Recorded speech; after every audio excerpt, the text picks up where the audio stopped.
by four out of the five people on the commission. The one person who did not was the House Republican leader. He refused to approve it, but the Senate leader did. So it was passed. And so now what happens with these maps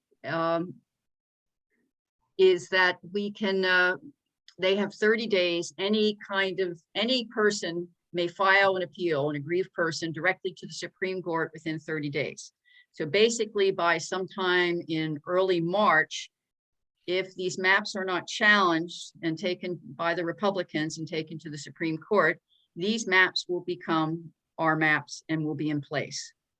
That is part of the holdup and why we are not having petition drives right now, and why the Supreme Court has put all the petitioning and also the primary on hold for now, because some of these dates obviously have to move because we don't have maps. So basically our map is for the Pennsylvania State House District, the 92nd. Dawn Kiefer includes now in York County, Dover. The new addition is Dover Township 2. We lost Monroe Township, which was in Cumberland County. So basically everything is now in York County. So the numbers don't change, unfortunately for us. We're still a red district. We are basically 32% Democratic and 65% Republican. But overall, the across the state, there's 81 districts leaning Republican, 95 lean Democratic, and 27 of them fall in the 45 to 55% competitive range, which is phenomenal across the state, and it's a big change. Would you say that again, please?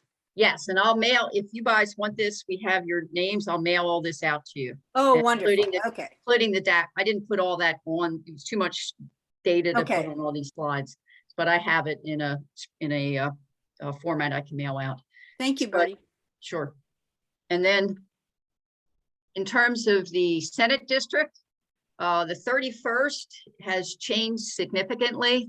If you look here, it's a much larger section of York County. Previously, basically Regan had who's the current incumbent, had, Fairview Township, over into Warrington, into Carroll Township, into Monaghan, into Franklin, and Carroll Township in York County, and didn't have Newberry Township. We were in the 48th in Lebanon County. But if you notice, it has the city of York, goes all the way down into York, goes all the way over here, Mount Wolf area, so all the boroughs, and it actually is all of Dover Township, which is down and through here now. So it's a significant change, and then a small amount of Cumberland.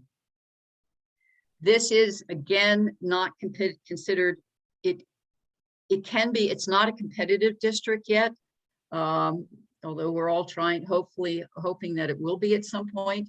It's, but it is almost 42% Democratic and almost 56% Republican. And those would be the maps.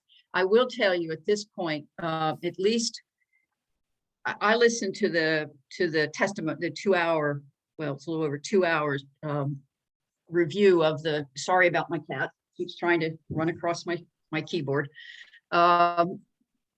They did a fantastic job. I can tell you that they looked at all of the, there was a lot of pushback from the one Republican, and there have been other pushbacks by the Republicans saying the process wasn't fair, et cetera. But they looked at the testimony, and Mark Nordenberg really did a fantastic job.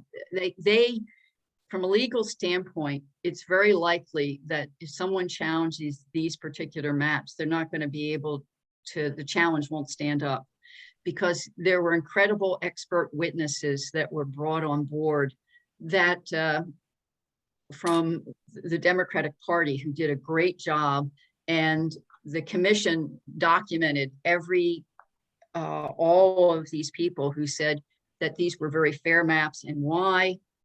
These were people who were not necessarily Democrats. These were just, professors from all areas. The Republicans had a person who the commission basically said really wasn't qualified to give testimony. And he was their only real expert that they brought. And he had absolutely no real credentials. So it was very interesting to listen to this.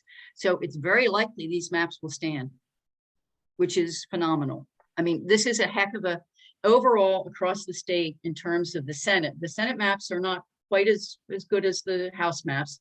20 districts lean Republican, 17 lean Democrats, but 13 fall in the 45 to 55% competitive range. And we kind of are, we're close. We're at 40, almost 42%. So we're close to being in a competitive range. One thing that's really, really amazing this year, and that's why this year's election is going to be extraordinarily important. If you look, there's 27 empty House seats this year. These are all the people not running, mostly Republicans. Few, one or two Democrats, and then there's vacant House seats too. And there are 11 districts now with no incumbents with the redistricting, which is phenomenal. So there are basically 27 seats that are going to be up for grabs. Then there is a problem. This paired House, because of the redistricting, what happens is we do have a number of people that were in different districts, mostly Dem and a Republican, are now in the same district that had previously been in separate districts that'll have to run against each other. That's in the House, again in the House. Within the Senate, there's one Republican who's now going to run against an independent in a district because, again, where they live and how it was redistricted and changed, they now live in a shared district. And then there are 3 Senate districts without incumbents. All these things are really good, are amazing.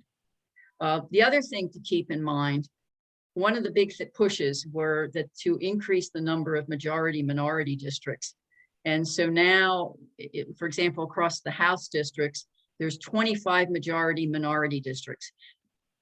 There was a big push by the Republicans to basically group all minorities into a district. And they have argued that the way it's been done, that we have the districts have now a more balanced, districting. So we haven't really they have a tendency to put all minorities into one district. So they win one instead of following. So they make these very strange maps.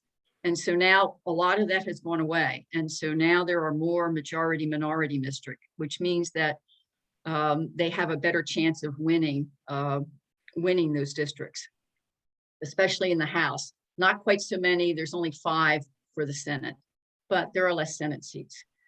If you want further information, I have all kinds of information that I can send, and I'll give you the links to those things. There are mapping open houses that Fair Districts does every Monday, and you can always request a link to that. And I apologize for this slide. I wasn't sent the presentation on this.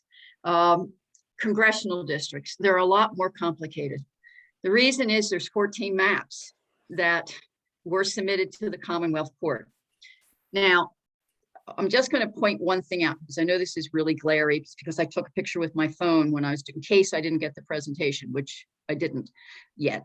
So see this line going down, this blue line, that's the center of this graph. And so 20 to the right, this goes out 25% R and to the left 25% D. You will notice there's 14 maps that have been submitted. You will notice that almost all of them are on the right side of that line. In other words, they are Republican leaning. This is our current map, 2018 map right here. It is a Republican leaning. These are the maps to the right.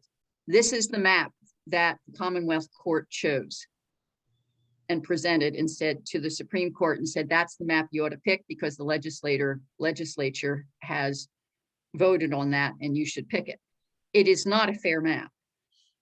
If you notice, there's very few to the left of that map.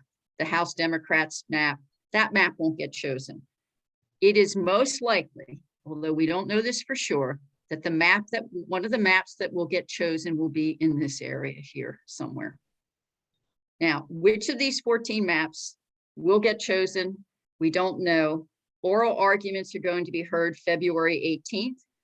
And there are any number of experts that are planning to attend, that the Democrats have, the Republicans do have the one expert they're going to continue to bring to this. These maps range from, and this is just 2 examples of the maps. These maps range from this map. This map was submitted by Common Cause, League of Women Voters, and Fair Districts. It cuts vertically into York County and all the way up through Dauphin, into Cumberland and into some of Dauphin. It is a possibility. It might get chosen. It leaves out in our area, Franklin and Washington townships. It include everything else in our area, but leaves those out. That's an example of one map. Here's the other extreme. This map is the 10th right down here. This is the one that was submitted to the by the PA legislature.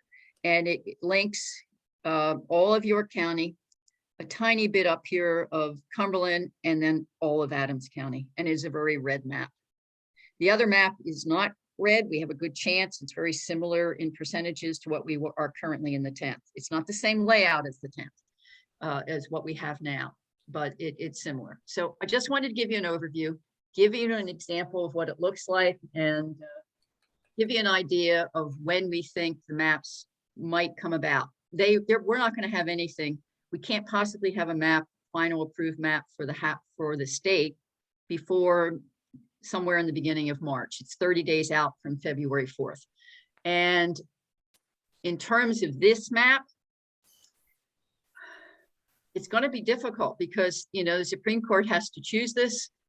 Whether at that point, the Republicans will attempt once again to take our maps to the federal Supreme Court, I have no idea. So it's hard to know when our final map, but arguments will be occurring mid-February, February 18th, and then it'll go from there. So there's no way we're going to petition before March something. Basically, I think around March 8th or something. It's probably the absolute earliest they could do it because of the possibility of the other maps being challenged. I'm not sure if that helps, but it gives you a flavor for where we are. And if you have questions, I can attempt to answer it, but I am no expert on all this, unfortunately. I think that was really helpful. Yes. Good.